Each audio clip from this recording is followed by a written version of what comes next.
저 높은 곳을 향하여 날마다 나아갑니다. 내 뜻과 정성 모아서 날마다 기도합니다. 내 주여 내 맘 붙드사 그곳에 있게 하소서. 그곳은 빛과 사랑이 언제나 넘치옵니다. 괴로움과 죄가 있는 곳 나 비록 여기 살아도 빛나고 높은 저곳을 날마다 바라봅니다. 내 주여 내 맘 붙드사 그곳에 있게 하소서. 그곳은 빛과 사랑이 언제나 넘치옵니다. 의심의 안개 거치고 근심의 구름 없는 곳 기쁘고 참된 평화가 거기만 있사옵니다. 내 주여 내 맘 붙드사 그곳에 있게 하소서. 그곳은 빛과 사랑이 언제나 넘치옵니다.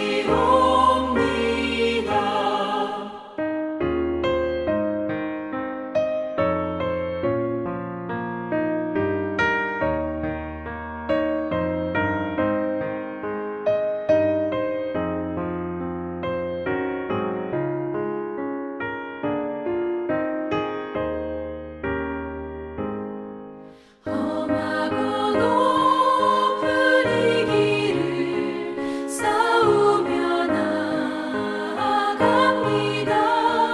다시금 기도하오니 내 주여 인도하소서. 내 주여 내 맘 붙드사 그곳에 있게 하소서. 그곳은 빛과 사랑이 언제나 넘치옵니다. 내 주를 따라 올라가 저 높은 곳에 우뚝 서 영원한 복락 누리며 즐거운 노래 부르리. 내 주여 내 맘 붙드사 그곳에 있게 하소서. 그곳은 빛과 사랑이 언제나 넘치옵니다.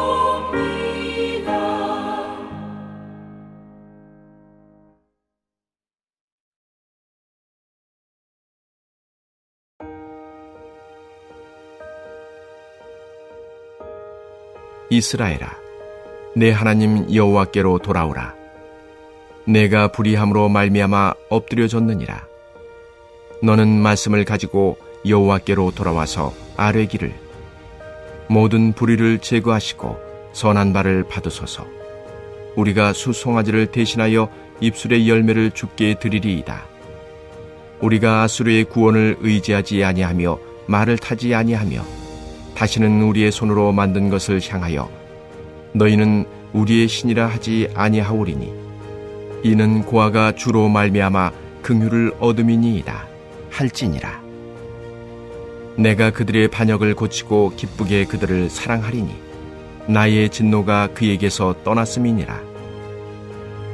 내가 이스라엘에게 이슬과 같으리니 그가 백합화같이 피겠고 레바논 백향목같이 뿌리가 박힐 것이라.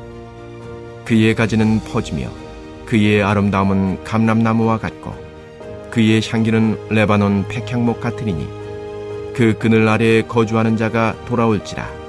그들은 곡식같이 풍성할 것이며 포도나무같이 꽃이 필 것이며 그 향기는 레바논의 포도주같이 되리라. 에브라임의 말이 내가 다시 우상과 무슨 상관이 있으리요 할지라. 내가 그를 돌아보아 대답하기를 나는 푸른 잣나무 같으니 내가 나로 말미암아 열매를 얻으리라 하리라. 누가 지혜가 있어 이런 일을 깨달으며 누가 총명이 있어 이런 일을 알겠느냐. 여호와의 도는 정직하니 의인은 그 길로 다니거니와 그러나 죄인은 그 길에 걸려 넘어지리라. 할렐루야! 오늘도 우리가 마주하는 수많은 문제 속에서도 말씀을 가지고 하나님을 선택하며 하나님께 돌아가는 우리 모두가 되기를 간절히 소망합니다. 우리는 살아가는 동안 여러 가지 문제들에 직면하곤 합니다. 건강의 문제, 사업의 문제, 자녀의 문제. 일일이 나열하지 않아도 우리가 경험한 어려움, 아픔, 상실감에 대해 이야기해보자고 하면 밤을 새도 다 말할 수 없을 만큼 우리는 수많은 문제 앞에 고난의 경험을 가지고 있습니다. 좋은 대학에 진학하면 모든 것이 잘 되리라 믿었는데 취업 준비로 또 고생을 해야 하고 취업만 하면 끝나는 줄 알았는데 그곳에서 또 경쟁해야 하고 결혼만 하면 아이만 낳으면 더 행복해질 줄 알았는데 가정을 책임져야 하는 부담감에 또 고난 아닌 고난을 마주쳐야 될 때도 있습니다. 이 외에도 우리가 마주하는 현실은 어쩌면 붓다의 말처럼 고난 그 자체가 아닐까 하는 생각이 들기도 합니다. 이렇게 우리는 이러한 문제나 고난 앞에 서면 혹 내 믿음이 부족한 것은 아닐까? 내 지식이 부족한 것은 아닐까? 내 능력이 부족한 것은 아닐까 하는 여러 가지 상념들이 우리를 지배하기도 합니다.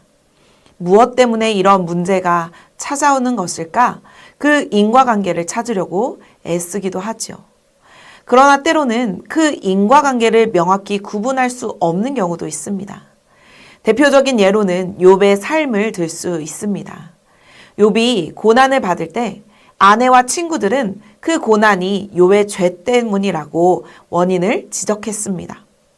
내가 고난받을 때 뭔가 실패했을 때도 보통 주변에서는 이러한 인과관계를 들먹이면서 우리의 마음을 상하게 할 때도 있습니다. 이때 우리는 상실감을 느끼고 자존감을 잃어버리게 됩니다. 욥도 그렇겠죠. 그러나 욥은 어떠했습니까? 욥은 끝까지 하나님을 배신하지 않았고 상실감 속에 죄책감 속에 자신을 가두어 두지 않았습니다. 오히려 하나님께 투정을 부릴지언정 늘 하나님께 길을 묻고 인내하였습니다. 그러한 욥은 결국에 이제까지 귀로만 듣던 하나님을 눈으로 목도하게 되는 경지에 다다르게 됩니다. 그 고난을 통해서 오히려 더 단단해지고 하나님의 뜻을 이해하는 지혜롭고 복된 사람으로 성경에 기록되었습니다. 우리는 계속해서 호세아를 묵상해 왔는데요.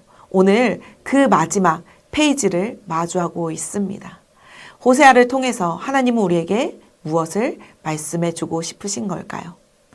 호세아는 당대에 하나님의 공의, 정의, 사랑을 가로막고 죄악으로 치닫는 이스라엘을 향해서 여호와께 돌아가라는 메시지를 보냅니다. 불의함을 버리고 다시 하나님의 정의가 강같이 흐를 수 있도록 인간의 모든 욕망과 우상을 숭배하는 모든 것들을 버리고 다시금 하나님의 말씀, 본래의 택하신 백성으로서의 의식을 되찾아야 한다고 호소하고 있습니다. 앞서서 말씀드렸다시피 우리에게 찾아온 고난이나 심판은 그 이유를 알 수 없을 때도 있고 반대로 명확한 이유가 있을 때도 있습니다. 그러나 그 고난과 심판을 이겨낼 수 있는 방법은 단 한 가지입니다. 바로 하나님의 말씀을 다시 기억하는 것입니다. 다시 말하면 각성하는 것이지요. 잠이 오거나 피곤할 때 각성하기 위해 카페인이 듬뿍 들어간 커피를 마시듯이 영적으로 잠든 무감각해진 도덕과 양심을 깨기 위해서 우리는 하나님의 말씀을 먹어야 한다는 것입니다. 그렇다면 이 영적 각성은 어떻게 해야 될까요? 그것은 우리에게 주어진 이 현실에 대해 냉철하게 돌아보는 것입니다. 이 고난이 혹 나의 죄로 인한 것인지 아니면 하나님이 나를 더 단단하게 하시려는지 돌아보는 것입니다. 내 잘못된 믿음들, 하나님보다 물질을 더 사랑했다거나 혹은 내 이익을 위해서 이웃의 아픔에 눈을 감고 불의에 눈 감지 않았는지 돌아보는 것입니다. 만약 그러한 죄가 있다면 돌이키고 제자리로 돌아가는 것으로 하나님의 은혜와 축복을 얻을 수 있을 것입니다. 반면에 어떤 이유도 찾지 못했더라도 겸손하게 기다리며 어떤 고난 속에서도 하나님께 길을 묻는다면 그 또한 아브라함의 축복, 욥의 축복을 이어받는 결과를 얻게 될 것입니다. 그런데 여기서 우리가 꼭 기억해야 할 것이 있습니다. 고난과 심판의 원인을 알고 있던지 모르고 있던지 어떠한 경우더라도 우리는 선택할 수 있다는 것입니다. 우리가 위기에 빠지고 건강을 잃고 감당할 수 없는 고난에 직면하더라도 우리의 원망이나 포기를 선택하는 것이 아니라 하나님의 말씀을 선택하고 그 말씀을 따라 하나님이 가르친 길로 나아가야 한다는 것입니다. 여러분, 우리에게 주어진 고난, 아픔, 상실감, 그 이유는 우리가 알 수 없을지도 모릅니다.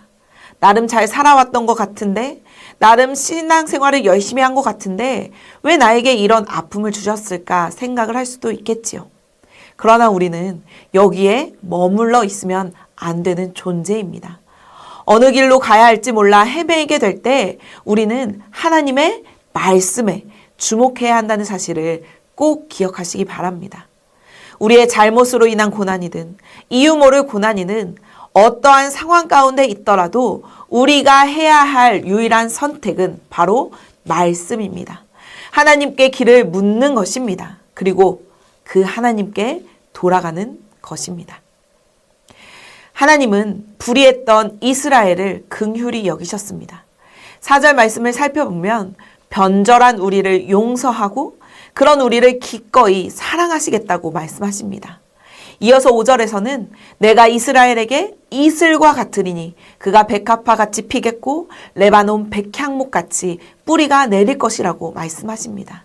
즉 아름답고 풍성하고 지속적인 삶, 힘있고 열매 맺는 삶을 살아갈 것이라고 회복의 약속을 주시는 것입니다. 여러분, 어떤 이유로든지 우리가 고난에 처했을 때 하나님께 등을 돌릴 때 불의한 길을 가고 악인들과 함께 걷게 되더라도 여전히 하나님은 우리를 사랑하고 계신다는 것을 꼭 기억하시기 바랍니다. 우리가 하나님의 말씀을 가지고 다시 하나님께 돌아가고자 하는 그 마음을 품으면 하나님은 이전의 모든 어리석음과 죄를 깨끗하게 잊어주신다는 것입니다. 어떤 대가를 바라는 것도 아닙니다. 그저 돌이키면 됩니다. 그저 하나님의 말씀을 선택하기만 되면 되는 것입니다. 이것이야말로 진짜 은혜 아닐까요? 우리는 여러 가지 이유로 세속의 기류에 휩쓸리기도 하고 불의함인 줄 알면서도 이런저런 핑계를 대며 어쩔 수 없다며 하나님의 말씀에 반하는 선택을 하기도 합니다. 그 때문에 때론 고난이 임하기도 하고 한편으로는 의인의 삶을 살면서도 이유 없는 고난에 시달리기도 합니다. 이유가 어찌 되었든 간에 그때 우리는 하나님을 기억하고 하나님을 선택해야 합니다. 9절 말씀에 여호와의 도는 정직하니 의인은 그 길로 다니거니와 그러나 죄인은 그 길에서 걸려 넘어지리라 라고 나옵니다. 또한 시편 1편에서도 복 있는 사람은 악인의 꾀를 쫓지 아니하고 죄인의 길에 서지 아니하며 여호와의 율법을 즐거워하며 그 율법을 주야로 묵상하는 자로다 라고 나와 있습니다. 하나님의 도, 하나님의 길은 사랑의 길입니다. 은혜의 길입니다. 그 사랑은 정의와 공의, 평화로 실현됩니다.